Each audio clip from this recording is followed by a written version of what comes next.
하실 분들은 미리만 말씀해 주시면 시간을 드리도록 하겠습니다.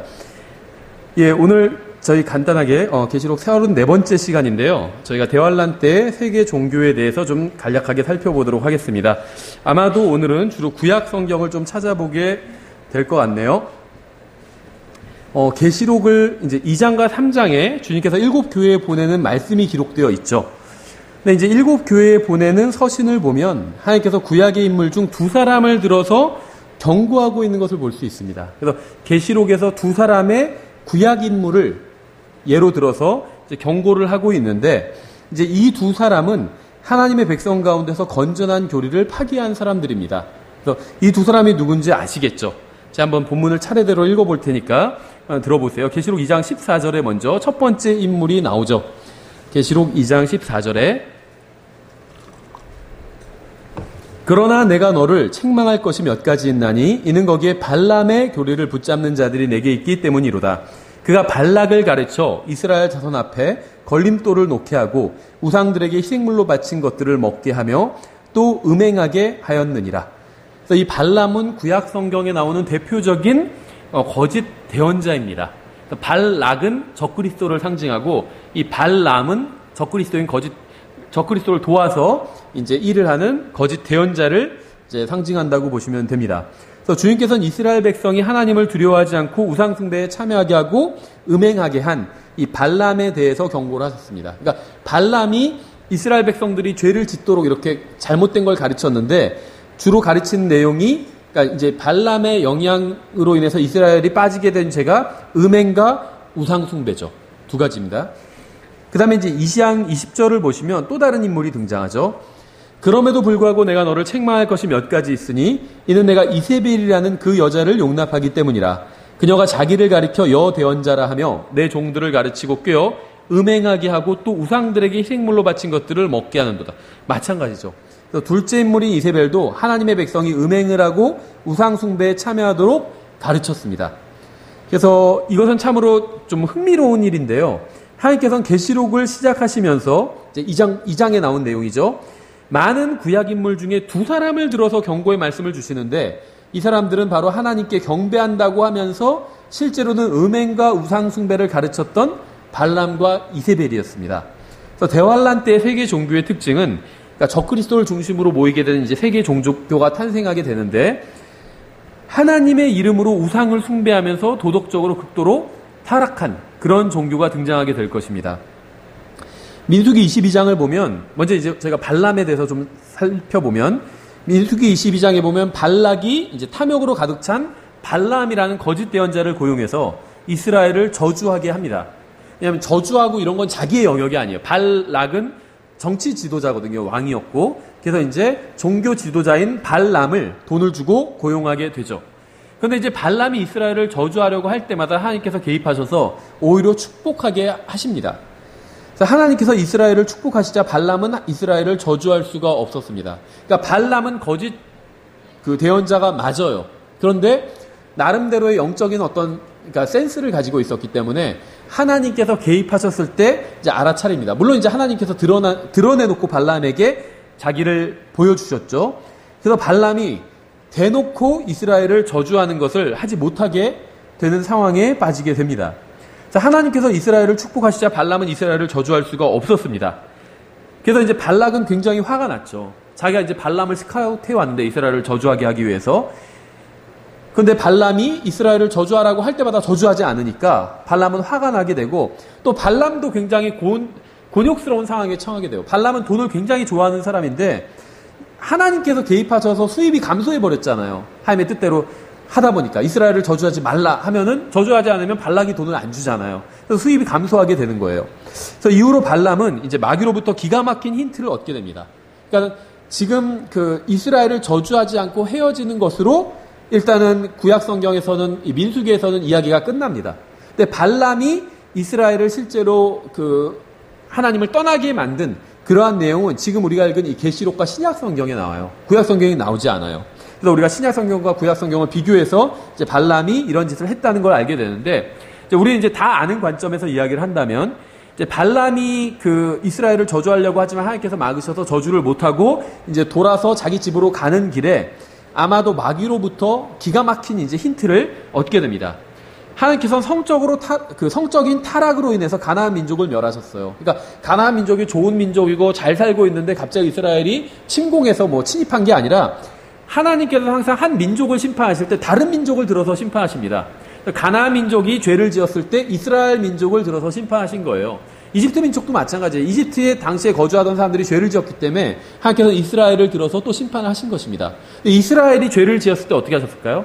바빌론 민족을 들어서 또 심판하셨잖아요. 그래서 하나님께서 항상 사람을 막대기로 사용하세요. 이게 가장 아프거든요. 그래서 우리도 마찬가지죠. 죄를 지으면 다른 사람을 들어서 우리를 책망하실 때가 있는 거죠. 그래서 이 민족도 마찬가지입니다. 가나안 민족이 성적으로 극도로 심하게 타락을 했습니다. 그래서 하나님께서는 이스라엘을 들어서 이제 가나안 민족을 심판을 하신 겁니다. 가나안 민족은 아무런 거리낌 없이 음행을 저질렀고 주님께서는 이스라엘 민족을 통해서 그들을 심판을 하셨습니다. 따라서 만일 이스라엘 민족과 가나안 민족이 섞이도록 한다면 가나안 민족이 음행을 할 때 이스라엘이 그 음행에 동참하게 된다면 하나님께서 가나안 민족을 심판하실 때 이스라엘 민족도 함께 멸망을 당하게 되겠죠. 그러니까 이 자기의 이제 의뢰인인 고객인 발락이 요구한 것은 이스라엘이 멸망당하게 되는 거였어요. 또 하나님의 심판을 받고 저주를 받게 되는 것이었습니다. 그런데 발락이 그렇게 할 방법이 없었는데 꾀를 낸 게 바로 아래서부터 온 지혜겠죠. 이것은 바로 지금 심판의 대상이 되는 가나안 민족이 짓는 죄와 똑같은 죄를 짓게 한다면 이스라엘도 심판을 받게 될 것이다. 이렇게 생각한 거죠. 근데 똑같은 죄를 짓게 하는 방법이 바로 사람을 섞어 놓는 것입니다. 그래서 사람을 이제 섞어 놓는 그러한 꾀를 내게 됩니다. 그래서 이것이 바로 마귀가 발람에게 알려준 계획이었습니다. 민수기 24장에 나오는데요, 내용이. 좀 길지만 제가 읽어보겠습니다. 민수기 24장 25절부터 25장 9절까지. 발람이 일어나 가서 자기 처소로 돌아가고 발락도 자기 길로 가니라. 민수기에서는 이렇게 끝납니다, 이야기가. 그리고 이스라엘이 죄를 짓는 장면이 나오는데 이 이스라엘이 죄를 짓게 된 게 계시록에 의하면 바로 발람이 가르쳐줬기 때문에 죄를 짓게 된 거죠. 이스라엘이 시팀에 머무르며 백성이 모압의 딸들과 음행하기 시작하니라. 가나안 민족이죠. 그들이 자기 신들에게 희생물을 드릴 때 백성을 부르매 잔치를 열어놓고 종교적인 잔치를 열어놓고 초대한 거죠. 백성이 먹고 그들의 신들에게 절하니라. 여기 이제 미인계도 쓴 거죠. 이스라엘이 스스로 바알 부올에게 연합하였으므로 주의 분노가 이스라엘을 향해 타오르니라. 주께서 모세에게 이르시되 백성의 모든 우두머리를 붙잡아 해를 향하여 주 앞에 목매어 달라. 그리하면 주의 맹렬한 진노가 이스라엘에게서 떠나리라 하니 모세가 이스라엘의 재판관들에게 이르되 너는 각각 바알 부올에게 연합한 자기 사람들을 죽이라 하니라. 또 보라. 이스라엘 자손의 온 회중이 회중의 성막 문 앞에서 올 때 이스라엘 자손 중 한 사람이 모세의 눈앞과 온 회중의 눈앞에서 미디안 여인 하나를 데리고 자기 형제들에게로 오니라. 지금 다른 민족과 섞이는 것이 하나님께서 금하신 것인데 모세의 눈앞에서 이렇게 한 거예요. 이 사람은 제사장 아론의 손자의 엘르아살의 아들인 비느하스가 그것을 보고 회중 가운데서 일어나 손에 창을 들고 그 이스라엘 남자를 따라 장막에 들어가서 그 두 사람 곧 이스라엘 남자 그 여인의 배를 꿰뚫으니 이에 재앙이 이스라엘 자손에게서 그치니라. 하나님의 뜻을 행한 거죠. 그 재앙으로 죽은 자가 24,000명이더라. 하나님께서는 남자와 여자, 노인과 어린아이들, 그리고 가축과 그림을 포함한 모든 가나안 민족과 그들의 소유물들을 완전히 멸하시려고 계획하셨습니다. 왜냐하면 모든 게 다 죄와 관련이 있었기 때문이에요. 짐승도, 그러니까 이 가나안 민족 사이엔 수간이 있었던 거죠. 그래서 짐승까지도 다 멸하게 계획을 하셨습니다. 그래서 주님께서는 자신의 백성이 가나안 민족으로부터 어떠한 영향도 받지 않기를 원하셨어요. 그래서 성경에 보면 그림도 파괴하라고 말씀하고 있어요. 그림조차도. 그러니까 자신의 백성이 그림을 보고 가나안 민족이 그린 그림을 보고 타락하기를 원치 않으셨기 때문이죠. 이게 지금은 막 이런 고대의 그림들이 무슨 유물이다 뭐다 하는데 인도에 가도요. 이 그림이랑 벽화 같들이 성적으로 타락한 것들이 굉장히 많이 있어요. 하나님께서는 그런 것들을 다 파괴시키라 이렇게 말씀하셨습니다. 주님께서 가나안 민족을 멸하신 이유는 그들의 피부색이나 인종이나 언어나 믿음 때문이, 그러니까 발음 때문이 아니라 그들이 극적으로 성적으로 타락했고 그들의 도덕적 부패는 그들의 종교와 강하게 결탁되어 있기 때문이었어요. 그러니까 이 가나안 민족이 믿던 종교와 이 사람들의 성적 타락과 긴밀한 관계가 있었기 때문에 하나님께서 다 진멸하라고 이렇게 말씀하신 겁니다. 그러니까 악을 완전히 뽑아내기 위해서 다 죽이라 이렇게 하신 것이지 평안하게 잘 사는 착한 사람들을 죽이라 이렇게 말씀하신 것이 아니었다는 거예요. 그러니까 가나안 민족을 심판하신 이유가 있다는 거죠. 계시록에 따르면 발람은 이스라엘 백성이 죄를 짓도록 가르쳤습니다. 민수기엔 안 나오지만 계시록에 나오죠. 성경에 자세한 정보가 없기 때문에 그가 구체적으로 어떻게 가르쳤는지는 알 수 없지만 그는 이스라엘 백성이 하나님을 믿으면서 동시에 도덕적으로 완전히 타락하도록 확실하게 교육시킨 것은 분명합니다. 그러니까 이스라엘은요, 이때부터 가나안 종교와 하나님을 믿는, 여호와 하나님을 믿는 종교를 겸해서 가지고 있었던 거예요. 이런 일이 가능해요. 저도 뭐 정확히는 못 봤는데 어디서 예전에 그 기사를 읽어보니까 필리핀 사람들의 뭐 70%가 카톨릭인데 80%가 부두교다. 뭐 이렇게 하더라고요. 그러니까 카톨릭이 70%인데 80%가 부두교면 카톨릭 신자 대부분이 부두교라는 거예요.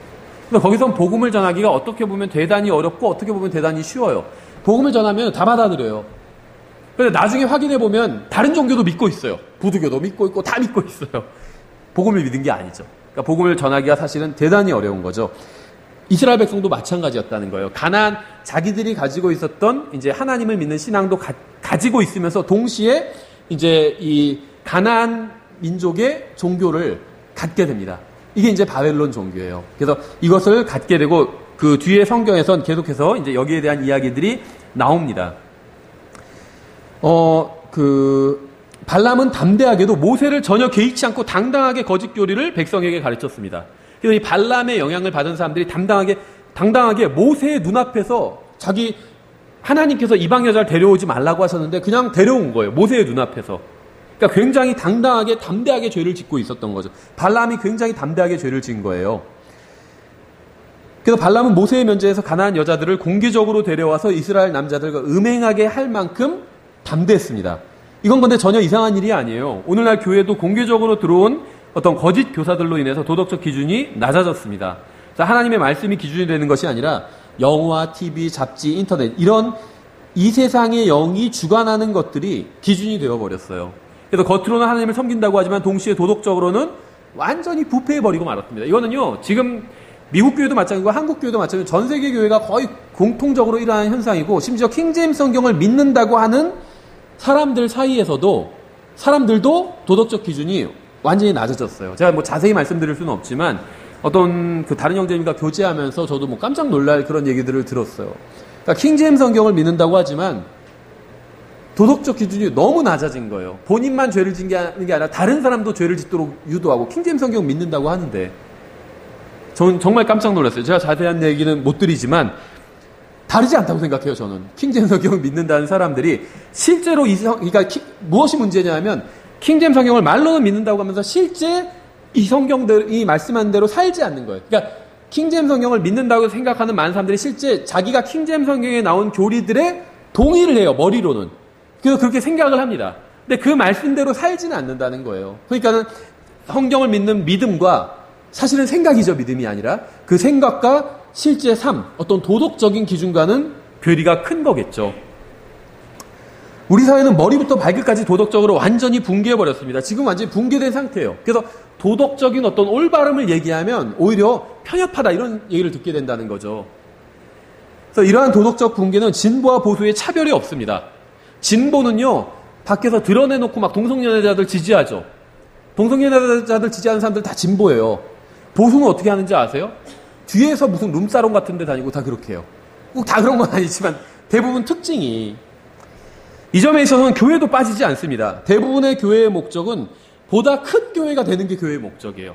그래서 막 100명 돌파하면 어떻게 하는지 아세요? 이제 100명 돌파했으니까 우리가 영적으로 주님 앞에 바르게 섭시다. 이런 게 아니라 300명 돌파, 바로 바꿔요, 표어를. 돌파하면 500명 돌파, 1000명 돌파예요. 80평짜리 예배당으로 옮기고 나면 어떻게 하는지 아세요? 그 다음에 200평짜리. 그 다음에 옮기면 어떻게 하는지 아세요? 이제 교회 건축이 목표가 되는 거예요. 그러니까 큰 교회를 계속 하는 게 교회의 목적이 되어버렸다는 거예요. 그러니까 그러다 보니까 모인 사람들이 떨어져 나갈 것을 걱정해서 도덕적 기준을 확 낮춰버리게 됩니다. 그렇죠.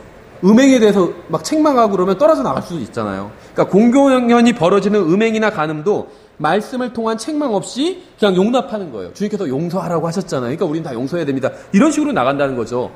회개 없이는 용서가 없어요.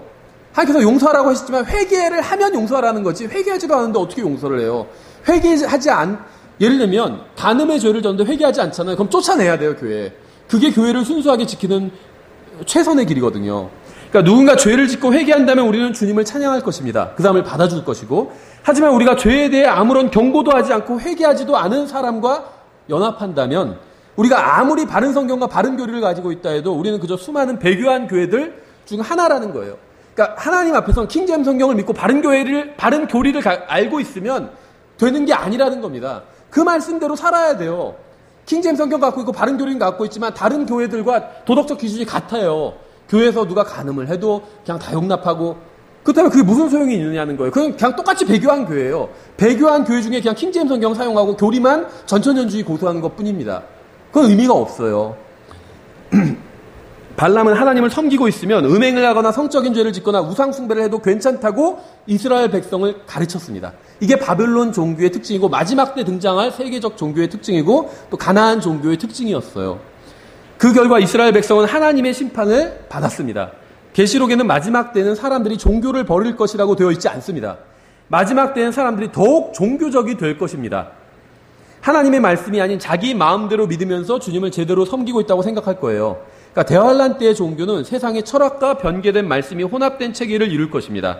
하나님을 믿는다고 하면서 우상 숭배를 할 것이고 음행에 대해서는 관대하게 대할 거예요. 경험은 좋은 것이긴 하지만 죄로부터 지켜주지는 못하는 경우가 많이 있습니다. 이스라엘 백성 한번 생각해 보세요. 홍해를 건넜죠. 기적을 체험했어요.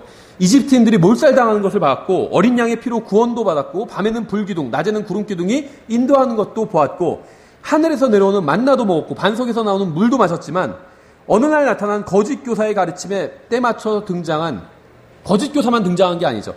아름다운 가나안 여자들이 같이 등장했어요. 그렇죠. 만약에 발람이 그러니까 머리를 굉장히 잘 쓴 거예요. 물론 마귀가 가르쳐 준 거겠죠. 발람 혼자 가서 거짓 교리를 가르쳤으면요 통하지 않았을 거예요. 근데 발람이 아름다운 여자들을 대거 이끌고 가서 가나안에 모압 족속 중에 아름다운 여자들을 이끌고 가서 가르치는 거예요. 이 여자들을 사랑으로 받아들여야 되지 않겠습니까? 그러니까 다 아멘했겠죠, 이스라엘 백성들이. 그러니까 죄를 지을 수밖에 없었던 겁니다. 그렇죠. 예전에 어떤 동영상 보니까 뭐 사회적 실험 같은 거 하는 동영상이 있잖아요. 아주 잘생긴 남자가 실험을 해요. 100명의 여자에게 오늘 밤 나와 함께 보내겠습니까? 아주 잘생긴 남자예요. 저만처럼. 그건 아니고 진짜 잘생긴 남자인데 다 거절해요. 100명의 여자가 다. 호감을 보인 여자도 있지만 거절합니다. 오늘 밤 관계를 맺자는 얘기거든요. 오늘 밤 지내자는 얘기가. 반대로 이제 예쁜 여자가 남자들에게 해요. 그러니까 남자들은요 절반 이상이 오케이를 합니다. 절반 이상. 여자들은 아무리 잘생긴 남자가 그래도 다 반대를 하거든요. 안 한다고. 남자들은 절반 이상, 60, 70%가 찬성을 해요. 동의를 한다는 거예요. 오늘 밤 집에 들어가지 않고 같이 지내자는데. 발람이 딱 그 작전을 쓴 거죠. 예쁜 가나안 여자들을 데리고 온 거예요. 그러니까 하나님의 말씀을 아는 것은 충분하지 않아요. 이스라엘 백성들은요 경험도 했어요. 기적을. 하나님의 인도도 받았습니다. 불기둥, 구름기둥으로 인도도 받았어요. 그리고 율법도 받았죠. 말씀을 알고 있어요. 근데 그것으로는 충분하지 않다는 거예요. 말씀을 믿어야 모든 시험과 유혹과 죄와 거짓 교리와 거짓 교사로부터 자신을 지킬 수 있는 겁니다. 우리도 마찬가지예요. 우리가 킹제임 성경 알고 있다고 해서 난 20년, 난 30년 동안 알고 있다. 물론 좋은 거죠. 근데 믿지 않는다면 내가 단순히 오랫동안 좋은 교리, 좋은 성경을 알고 있다는 것은 나를 지켜주지 못한다는 겁니다. 죄의 기회가 왔을 때 나를 지켜줄 수 있는 것은 내가 하나님 말씀을 믿을 때만 내가 보호를 받을 수 있다는 거예요. 창세기 49장 17절에선 단지파에 대해서 말씀하고 있는데 이렇게 말씀하고 있어요. 단은 길가의 뱀이요 행로의 독사로서 말발굽을 물어 말탄 자가 뒤로 떨어지게 하리로다. 이건 예언인데 창세기 3장에 의하면 뱀이 누구인지 분명하죠. 뱀은 마귀입니다. 야곱의 예언에 의하면 야곱이 이제 창세기 49절은 죽을 때였는데 마지막 때들에 대해서 예언한다고 그랬거든요. 그래서 미래에 대한 예언인데 야곱의 마지막 때에 관한 예언에 의하면 야곱의 12아들 중 하나는 마귀의 정체성을 취할 것입니다. 단은 뱀이라고 했잖아요. 뱀과 같다는 것도 아니고 뱀이래요, 뱀. 그러니까 이 단지파는 마귀적인 것과 용과 적그리스도와 짐승과 큰 관련이 있다는 거죠. 신명기 33장 22절에선 이제 모세가 죽기 전에 한 예언이에요, 이거는. 이렇게 말씀하고 있어요. 단에 관하여는 모세가 이르되 단은 사자 새끼요. 그가 바산에서 뛰어나오리로다 하니라. 이제 이것은 모세가 죽기 전에 한 예언인데 마귀는 삼킬 자를 찾아 돌아다니는 울부짖는 사자죠. 베드로전서 5장에 의하면. 그러니까 성경의 예언에 의하면 이스라엘 12지파 중 하나인 단지파는 뱀과 사자와 관련이 있습니다. 다분히 마귀적인 것과 관련이 있다는 거죠. 사사기는 예수님께서 초림하시기 대략 1400년 전의 기록을 담고 있는데요. 사사기 8장 1절에 이렇게 되어 있어요. 그때 이스라엘에 왕이 없었고 또 그때 단 족속의 지파는 자기들이 들어가 거할 수 있는 상속의 땅을 구하는 중이었더라. 지금 여호수아 시대에 대부분 지파들이 땅을 다 구했죠. 단 지파는 아직도 구하지 못했습니다. 그날까지 그들의 모든 상속 재산이 이스라엘 지파들 가운데서 그들에게 떨어지지 아니하였더라. 그러니까 이건 결코 우연이 아닙니다. 단 지파는 이미 하나님을 배반할 준비가 되어 있었고 하나님을 마음속으로는 떠나 있었어요. 그들은 하나님의 명령에 순종하지 않습니다. 하나님께서는요, 자신의 명령에 순종하면 땅을 줄 것이고 땅에서 영원히 거할 수 있게 해주시겠다고 했는데 단지파는 아직 땅도 못 구했어요. 가나안 지역에서. 그래서 그들은 이스라엘 지파들 가운데서 상속 재산을 구하지 못한 거죠. 계속해서 2절에 단자손이 자기들의 지었고 소라와 에스다올에서부터 자기들의 가족 중에서 5사람의 용사를 보내어 땅을 정탐하고 살펴보게 하며 그들에게 이르되 가서 땅을 살펴보라 하며 그들이 에브라임 산에 가서 미가의 집에 이르러 거기 머무니라. 그들이 미가의 집 옆에 이르렀을 때 젊은 레위 사람의 음성을 알아듣고 거기로 돌이켜서 그에게 이르되 누가 너를 여기로 데려왔느냐? 내가 이곳에서 무엇을 만드느냐? 내가 여기서 무엇을 얻느냐 하니 젊은 레위 사람이죠. 그가 그들에게 이르되 미가가 나를 이러이러하게 대우하여 나를 고용하였대요. 내가 그의 제사장이 되었노라 하매. 고용된 최초의 제사장입니다. 킹제임스 영어 성경에서 프리스트가 제사장인데 이게 이제 일반적으로는 사제라고 번역하는 단어, 똑같은 단어예요. 5절에 그들이 그에게 이르되 원하건대 하나님께 조언을 구하여 우리 식으로 하면 하나님께 좀 저를 위해서 기도해 주세요. 이런 말이죠. 우리가 가는 길이 형통할지 우리가 알게 하라 하거늘. 참 놀라워요. 그 제사장이 그들에게 이르되 평안히 가라. 너희가 가는 길이 주 앞에 있느니라 하니라. 그러니까 단지파는 젊은 제사장에게 고용된 종교인이죠. 기도해 달라고 부탁했는데 그는 기도하지도 않았어요. 그리고 바로 하나님을 대신해서 자신이 평안히 가라고 답합니다. 지금 카톨릭 신부들이 하는 짓과 똑같죠. 자기가 하나님 대리자라고 기도해 달라고 그랬는데 기도도 안 해요. 그냥 즉시 대답을 해줘요. 평안히 가라. 하나님의 뜻이니까. 그냥 자기가 하나님인 것처럼 그렇게 답을 주고 있는 거예요. 이 사람은 자신이 하나님의 역할을 하는 고용된 종교인이었던 거죠. 7절 이에 5사람이 떠나서 라이스에 이르러 그 안에 있던 백성을 보았는데 그들은 시돈 사람들의 방식대로 평온하고 안전하게 염려 없이 거하였으며 또 그 땅에는 어떤 일에서도 그들에게 모욕을 줄 행정관이 없었고 또 그들은 시돈 사람으로부터 멀리 떨어져 있었으므로 어떤 사람과도 상관하지 아니하였더라. 그들이 소라와 에스다올로 와서 자기 형제들에게 이르매 그들의 형제들이 그에게 이르되 너희는 무엇라 말하려느냐 하니 그들이 이르되 일어나 우리가 그들을 치러 올라가자. 우리가 그 땅을 보았는데 보라. 그것이 매우 좋으니라. 너희가 가만히 있느냐? 가서 그 땅을 소유하러 들어가기를 게을리하지 말라. 너희가 가면 평안한 백성과 넓은 땅을 만나리니 하나님께서 그 땅을 너희 손에 주셨느니라. 그러니까 지금 사악한 하나님의 뜻과 관련 없는 짓을 하면서도 항상 하나님을 갖다 붙이고 있어요. 이게 이제 마지막 때 종교의 특징입니다. 그곳은 땅에 있는 것 중에 어떤 것도 부족한 것이 없는 곳이니라 아니라 거기서부터 단 족속의 가족 중에서 임명을 받은 600명이 전쟁 무기를 가지고 소라와 에스다올을 떠나 올라가서 유다의 기랏 여아림에 진을 쳤으므로 그들이 그곳을 이날까지 마하네단이라 하였더라. 보라, 그곳은 기랏 여아림 뒤에 있느니라. 그들이 거기를 떠나 에브라임 산으로 가서 미가의 집에 이르니라. 다시 이제 미가 얘기가 나오죠. 이걸 보기 위해서 인용한 겁니다. 전에 라이스 지방을 탐지하러 갔던 5사람이 그때 자기 형제들에게 응답하여 이르되 이 집들 안에 에봇과 드라빔과 이제 새긴 형상과 부어 만든 형상이 있는 줄을 너희가 아느냐? 그런즉 이제 너희는 마땅히 행할 바를 깊이 생각하라 하고는. 그러니까 본문에 나온 고용된 제사장은 레위인이었습니다. 하지만 그는 새긴 형상과 부어 만든 형상을 가지고 있었어요. 문제가 있던 사람이었던 거죠. 다분히. 15절 그 다음 절에 그들이 그쪽을 향해 돌이켜서 청년 레위 사람들의 집 곧 미가의 집에 이르러 그에게 인사하니 단 자손 중에서 임명을 받은 600명의 전쟁 무기를 가지고 문 입구에 서니라. 그 땅을 탐지하러 갔던 5사람이 올라가서 거기로 들어가 새긴 형상과 에봇과 드라빔과 부어 만든 형상을 취할 때 그 제사장은 임명을 받아 전쟁 무기를 지닌 600명과 함께 문 입구에 서 있더라. 그러니까 지금 남의 신을 훔쳐가고 있는 거예요. 이 사람들이 미가의 집에 들어가서 그 새긴 형상과 에봇과 드라빔과 부어 만든 형상을 가져오매 그때 그 제사장이 그들에게 이르되 너희가 무엇을 하느냐 하거늘 그들이 그에게 이르되 잠잠하라 내 손을 입에 대라 우리와 함께 가서 우리에게 아버지와 제사장이 되라. 이제 아버지 제사장 종교가 이전에도 있었는데 이게 바벨론 종교예요. 창세기 10장에서 시작된. 그런데 이것이 이제 이스라엘 내로 들어오게 된 것입니다.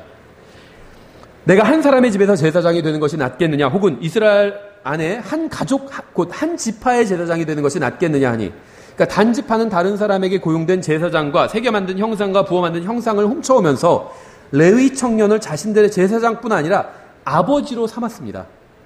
단지파는 이스라엘에 속한 지파였지만 이렇게 이방인들이 하는 짓을 그대로 실행했어요. 바빌론 종교를. 20절, 그 제사장이 마음속으로 기뻐하며, 참 성경이 대단한 것 같아요. 에봇과 드라빔과 새긴 형상을 취하고 그 백성의 한가운데로 들어가니라. 이 사람은 승진을 한 거죠. 작은 개척교회 목사에서 대형 교회 목사가 되니까 기쁘지 않을 수가 없겠죠. 승진한 거죠. 21절, 이처럼 그들이 돌이켜서 떠나며 어린 것들과 가축과 물품을 자기들 앞에 두었더라. 그들이 미가의 집에서 멀리 떨어졌을 때 미가의 집에 가까이 있던 집들의 사람들이 함께 모여 단자손을 따로잡고 단자손을 향해 소리를 지르므로, 자기네 신을 훔쳐갔으니까 지금 소리 지르게 생겼죠. 그들이 얼굴을 돌이켜 미가에게 이르되 무엇이 너를 괴롭게 하기에 내가 이 무리와 함께 오느냐. 지금 항의하러 온 거죠. 미가가 자기 종교를 훔쳐갔잖아요. 그러니까는 항의하러 온 거예요. 하며 미가가 이르되 내가 만든 신들과, 참 이게 어리석지 않나요? 신을 섬기는데 사실 자기가 만든 거예요. 그렇죠. 내가 만든 신들과 제사장을 너희가 취하여 갔으니 내게 무엇이 더 남아있느냐. 너희가 나더러. 그러니까 종교를, 이 거짓 종교의 특징은 뭐냐면 훔쳐갈 수가 있어요. 그런데 참된 정말 믿음의 특징은 훔쳐갈 수가 없어요. 우리 종교는 훔쳐갈 수가 없어요. 그렇죠. 마음속에 있고 셋째 하늘에 계시기 때문에 하나님을 훔쳐갈 수가 없어요. 너희가 나더러 무엇이 너희를 괴롭게 하느냐 하니 이것이 도대체 무슨 말이냐 하며 단자손이 그에게 이르되 내 목소리가 우리 가운데 들리지 않게 하라. 성난 자들이 내게 달려들므로 내가 내 생명과 내 집안 사람들의 생명을 잃게 될까 염려하노라고. 단자손이 자기들의 길로 가매 미가가 단자손이 자기가 상대하기에 너무 강한 것을 보고는 돌이켜 자기 집으로 돌아갔더라. 단자손이 미가가 만든 것들과 미가가 만든 신, 자기가 만든 신도 아니고 이제 단자손은 남이 만든 신을 섬기고 있죠. 그의 제사장을 취한 뒤 라이스에 이르러 평온하고 평안한 백성을 만나 칼날로 그들을 치고 그 도시를 불로 태우되. 그러니까 미가가 한 말을 잘 생각해 보십시오. 그는 자신이 신들을 만들었다고 합니다. 안타깝게도 그가 만든 신들은 그를 도와주지 못하고 납치당하고 말았죠. 왜 만들었을까요? 미가가 신들을 도움을 받기 위해서 신들을 만들었겠죠. 근데 오히려 자기를 도와주게 자기가 만든 신들이 납치당했어요. 그 자기가 위험한 상황에 자기를 도와주지도 못했죠. 31절에 하나님의 집이 실로에 있던 모든 기간에 그들이 자기들을 위하여 미가가 만든 그 새긴 형상을 세웠더라. 그러니까 단지파는요, 미가라는 이 개인으로부터 제사장을 납치하고 종교인을 납치하고 종교 지도자를 납치하고 그 다음에 우상을 갖고 온 겁니다. 우상을 들여왔어요. 이스라엘 내로 이제 공식적으로. 그래서 단지파는 하나님께서 택하신 이스라엘 지파 중 하나였습니다. 그들은 약속의 땅이 있어요. 그들은 이집트로부터 구출되었지만 손으로 만든 신들을 섬기면서도 종교 지도자도 또 고용했습니다. 이들은 대환란 때 이들이 한 일이 관계가 있다는 거예요. 대환란 때의 종교와.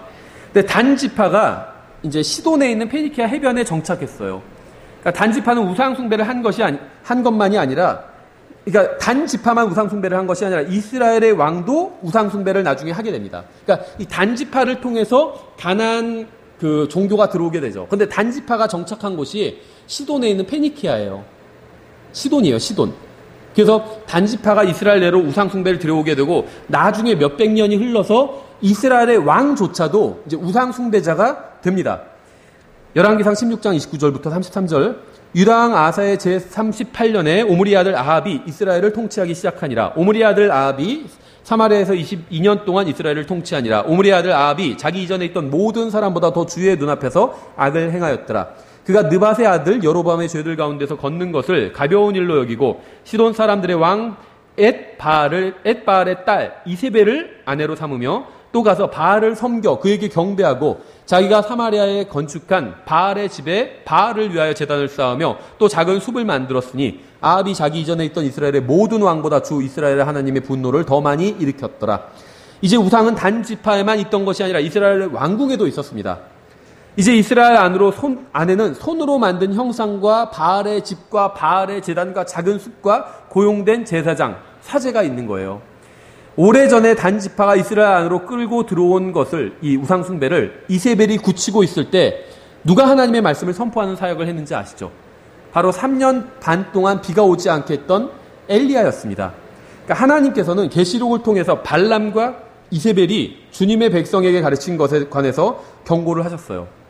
대환란 때에는 배교한 이스라엘 안으로 발람과 이세벨이 가르쳤던 음행과 우상숭배가 대대적으로 실행될 것이고 주님께서는 다시 한번 3년 반 동안 하늘을 닫아서 비를 보내지 않으실 겁니다. 대환란 때 이스라엘을 중심으로 바알 숭배가 성행할 것이고 주님께서 비를 내려주지 않으실 거예요. 그래서 계시록에서 대환란이 시작되는 지금 시점에서 바로 발람과 이세벨에 대한 경고를 하고 있는 겁니다. 이세벨은 450명의 거짓 대언자들을 고용했어요. 그러니까 거짓 대언자들은 엘리야와 대결을 했습니다. 열왕기상 18장 24절에 나오죠. 또 너희는 너희 신들의 이름을 부르라. 엘리야가 하는 말이죠. 나는 주의 이름을 부르니 불로 응답하는 신 곧 그분이 하나님이시니라며 온 백성이 응답하여 이르기를 잘 말씀하셨나이다 하니라. 엘리야가 바알의 대언자들에게 이르되 너희는 많으니 그런즉 너희를 위해 먼저 수소 하나를 택하여 예비하고 너희 신들의 이름을 부르라. 그러나 그 밑에 불을 붙이지는 말라 하매 그들이 자기들에게 넘겨진 수소를 취하여 예비하고 아침부터 정오까지 바알의 이름을 불러 이르되 오 바알이여 우리 말을 들으소서 하였으나 아무 소리도 없고 응답하는 자도 없으므로 그들이 그 만들어 놓은 제단 위에서 껑충껑충 뛰더라. 이들은 오 바알이여 우리 말을 들으소서 이 말을 몇 시간 동안 반복하고 있는 거예요. 그러니까 헛된 반복을 한 거죠. 예수님께서 반복하는 기도가 잘못됐다고 하지 않으셨어요. 겟세마네에서도 똑같은 말로 같은 말로 3번 반복해서 기도하셨다고 했거든요. 문제는 헛된 반복인 겁니다. 헛된 반복. 27절 정오에 엘리야가 그들을 조롱하여 이르되 큰 소리로 부르라. 그는 신임으로 지금 이야기하고 있거나 쫓아가고 있거나 여행 중이거나 혹은 자고 있으니 반드시 깨어야 하리라며. 우상 숭배는 정말 어리석은 것입니다. 자신이 만든 신을 섬기는 것보다 더 어리석은 것은 없어요. 그래서 엘리야는 우상 숭배자들을 조롱했습니다. 28절 그들이 큰 소리로 부르고 자기들의 관례에 따라 몸에서 피가 철철 흐를 때까지 칼과 창으로 자기 몸을 찔렀더라. 이건 거짓 종교를 믿는 자들이 기도응답 받기 위해서 하는 짓입니다. 이러한 행위는 성경적 기독교와는 전혀 관련이 없고 오히려 바알 종교의 특징이에요. 그러니까 이세벨에게 미혹된 자들은 자신들의 몸을 스스로 상하게 합니다. 3,000배를 한다든지, 그렇죠.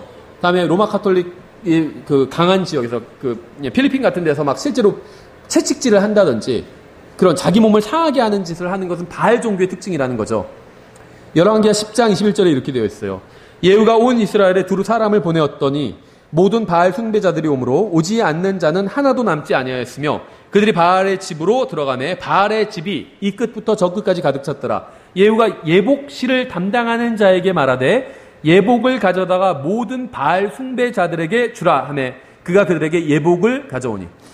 여기에는 천주교와 개신교에서 예배 때 사용하는 예복의 기원이 나와요. 예배를 인도하거나 돕는 사람들이 예복을 입는 것은 성경적 기독교의 전통이 아닌 형상을 섬기는 바알 숭배자들의 전통일 뿐입니다. 초대교회도 그런 얘기가 없어요. 초대교회에도 예복을 입었다는 얘기가 없습니다. 목사들이 뭐 예복 입는 거 있잖아요. 성가대가 막 예복 입고 있고. 이거는 성경에 나오지 않는 것들입니다. 성경엔 그런 게 없어요. 그럼 이게 어디서 왔냐? 바알 숭배 종교에서 온 것들입니다. 그러니까 종교적인 이유로 자해하는 것은 성경적 기독교가 아닌 바알 숭배와 관련이 있어요.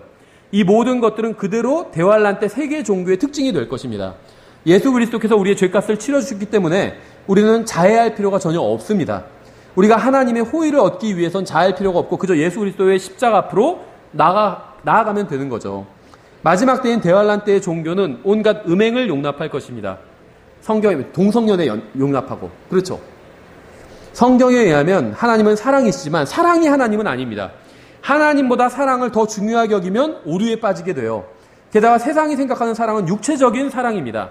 그러니까 대환란 때의 종교는 민족과 인종과 언어와 교파와 종교를 초월할 것입니다. 그래서 이 종교를 따르는 사람들은 아버지라고 불리는 종교 지도자의 인도를 받을 것이고 새겨 만들거나 부어 만든 형상을 숭배할 것이고 예복을 입은 자들의 인도를 받을 것이고 하나님의 호의를 얻기 위해 자해할 것입니다. 대환란 때의 종교는 이미 세계 곳곳에서 수많은 사람들에 의해서 실행되고 있고 굳건히 세워져 있어요. 천주교만 이런 게 아니에요. 다른 종교도 힌두교도 이렇게 하는 종교들이 많이 있습니다. 자해하는 종교들이. 마지막으로 계시록 17장 1절부터 6절을 인용하고 마칠게요. 계시록 17장 1절 또 7병을 가진 7 천사 중에 하나가 와서 나와 이야기하며 내게 이르되 이리로 오라. 많은 물들 위에 앉은 큰 음녀가 받을 심판을 내가 내게 보여주리라.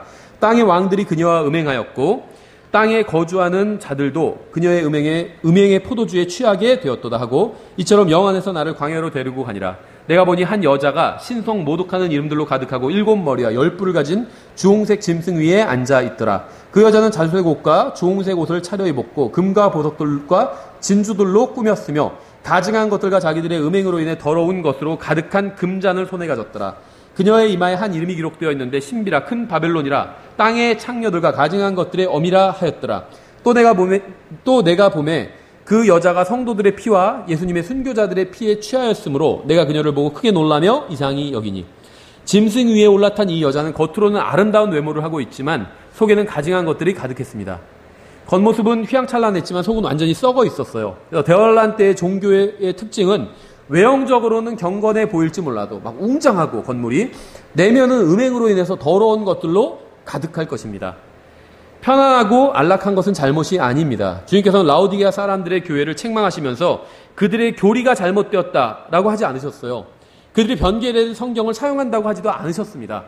그러니까 라오디게아 교회도요, 바른 성경 사용했어요. 교리도 바른 것이었고, 주님께서는 그들이 물질적으로 부유하고 많은 것들을 가지고 있지만 영적으로는 하나님과의 관계가 완전히 파괴되어 버린 상태라고 지적하셨습니다. 짐승 위에 탄 음녀는 음행하고 더럽고 가증하지만 물질적으로는 굉장히 부유했습니다. 온갖 보석을 다 가지고 있었죠. 그러니까 대환란 때의 종교도 물질적으로는 굉장히 부유할 것이지만 영적으로는 완전히 파산한 상태일 것입니다. 사람들은 음녀의 영적인 면이 아닌 물질적인 면을 보고 호감을 갖고 이 음녀를 따르게 될 것입니다. 지금도 수많은 사람들이 이런 종교를 따르고 있기 때문에 대환란 때 수많은 사람들이 적그리스도의 종교를 따르는 것은 그리 어렵지 않은 일일 거예요. 그래서 지금 이 세상에 있는 모든 종교들을 이제 적그리스도가 하나로 통합하겠죠. 그러니까 각자 천주교대로, 불교는 불교대로 다 그 형태를 유지할 수는 있어요. 근데 공통된 수장을 이제 적그리스도가 맡게 되겠죠. 여기서 이 대환란 때의 종교의 특징은 구약 성경에 나와 있는 그대로인데 특히 발람과 이세벨과 관련된 그런 모습을 하고 있을 것입니다. 그래서 음행이 특징이고 또 우상 숭배가 특징인 그러한 종교의 모습을 보일 것입니다. 그래서 오늘 여기까지 하고 다음 시간에 이어서 또 다음 주제로 넘어가도록 하겠습니다. 제가 기도하고 찬송하고 마치도록 하겠습니다. 기도하겠습니다. 하나님 아버지, 저희들 주님의 말씀을 통해서 또 대환란 때 있을 종교의 특징을 살펴보았습니다. 주님, 저희가 정말 깨어서 저희 주위에 있는 다른 사람들에게 또 주님의 말씀과 복음을 전해서 그들이 이 전무후무한 시기인 이 대환란 또 하나님의 진노에 참여하지 않게 할 수 있도록 또 도와주시기 원합니다. 주님, 또한 저희가 일주일 동안 나가서 이 세상에서 살 때 항상 주님과 동행하고 또 주님 말씀대로 사는 그런 담대한 삶을 살 수 있도록 도와주시기 원합니다. 예수님의 이름으로 기도드렸습니다. 아멘. 찬송가 919장 찬양하고 마치겠습니다.